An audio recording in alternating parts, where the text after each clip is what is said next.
मी आज तुम्हाला मल्टिप्लिकेशनचे एक्झाम्पल आपल्या अबॅकस किटवर सॉल्व्ह करून दाखवणार आहे। 1 डिजिटने 2 डिजिटला कसं मल्टिप्लाय करायचं हे मी तुम्हाला आज शिकवणार आहे। ओके, स्टेप बाय स्टेप सगळे एक्झाम्पल मी एक्सप्लेन करणार आहे। तुम्ही व्हिडिओ संपूर्ण बघा म्हणजे तुम्हाला नक्की समजेल की 1 डिजिटने 2 डिजिटला कसं मल्टिप्लाय करायचं आणि आपल्या अबॅकस किटवर कसं सॉल्व्ह करायचे ते एक्झाम्पल। ओके, मग फर्स्ट एक्झाम्पल आपण सॉल्व्ह करून बघूया।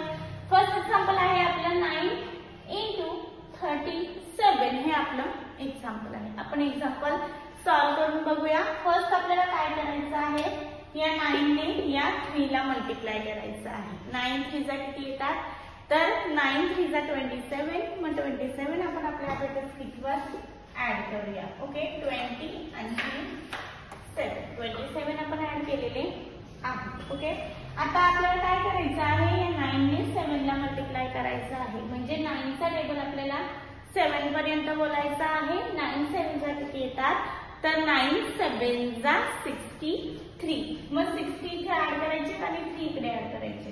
पण इकडे 60 ऍड करायला आपल्याकडे बीट अवेलेबल नाही, म्हणून आपल्याला काय करायचं आहे, ऍड 6 चा कॉम्बिनेशन फॉर्म्युला यूज करायचा आहे। ऍड 6 चा कॉम्बिनेशन फॉर्म्युला काय आहे तो आपण यूज केलेला आहे आणि हे 63 आपले ऍड झालेले आहेत।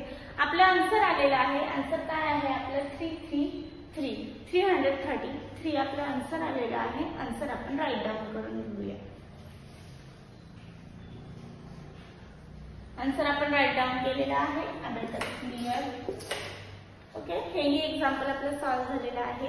असंच आपण नेक्स्ट एक्झाम्पल सॉल्व्ह करून बघूया। नेक्स्ट एक्झाम्पल आहे आपलं 5 into 54 हे आपलं एक्झाम्पल आहे। ओके, आता आपल्याला 5 ने 5 ला मल्टिप्लाय करायचं आहे। 5 चा टेबल आपल्याला 5 पर्यंत बोलायचं आहे। 5 5 जा किती येतात, तर 5 5 जा 25, मग 25 आपल्याला ऍड करायचे आहे। हे 20 आणि 25 आपण ऍड केलेले आहेत।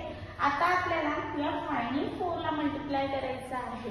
5 4 जा किती येतात, तर 5 4 जा 20, मग 20 आपण आपल्या अबॅकस किटवर ऍड करूया।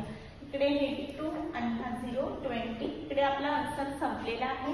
आन्सर काय आहे आपलं 270 आपलं आन्सर आलेलं आहे। आन्सर आपण राईट डाऊन करून घेऊया। आन्सर आपण राईट डाऊन केलेला आहे। अबॅकस क्लिअर केला आपण। ओके, हे एक्झाम्पल झालं। असंच आपण आता नेक्स्ट एक्झाम्पल बघूया। नेक्स्ट एक्झाम्पल आहे आपलं 4 into 82 हे आपलं एक्झाम्पल आहे। फर्स्ट आपल्याला काय करायचं आहे, 4 ने 8 ला मल्टिप्लाय करायचं आहे। म्हणजे 4 चा टेबल आपल्याला 8 पर्यंत बोलायचं आहे। 4 8 जा किती येतात, तर 4 8 जा 32, मग 32 आपण आपल्या अबॅकस किटवर ऍड करूया। 32 ऍड केले। आता आपल्याला काय करायचं आहे, 4 ने 2 ला मल्टिप्लाय करायचं आहे। 4 2 जा किती येतात, तर 4 2 जा 8, पण 8 हा 1 डिजिट नंबर आहे म्हणून या वरवरनं ऍड करता इकडे आपल्याला 0 ऍड करायचं आहे आणि इकडे आपल्याला 8 ऍड करायचं आहे। ओके, आपलं आन्सर आलं। आन्सर किती आहे आपलं 328। ओके, 328 आपलं आन्सर आलेला आहे। आन्सर आपण राईट डाऊन करून घेऊया। आन्सर आपण राईट डाऊन केलेला आहे। अबॅकस क्लिअर केला। ओके, अशाच पद्धतीने आजचे सगळे एक्झाम्पल मी तुम्हाला स्टेप बाय स्टेप सॉल्व्ह करून दाखवलेली आहे। सगळे एक्झाम्पल मी तुम्हाला आपल्या अबॅकस किटवर सॉल्व्ह करून दाखवलेली आहे। मग अशीच काही एक्झाम्पल बघण्यासाठी भेटू आपण नेक्स्ट लेक्चरला।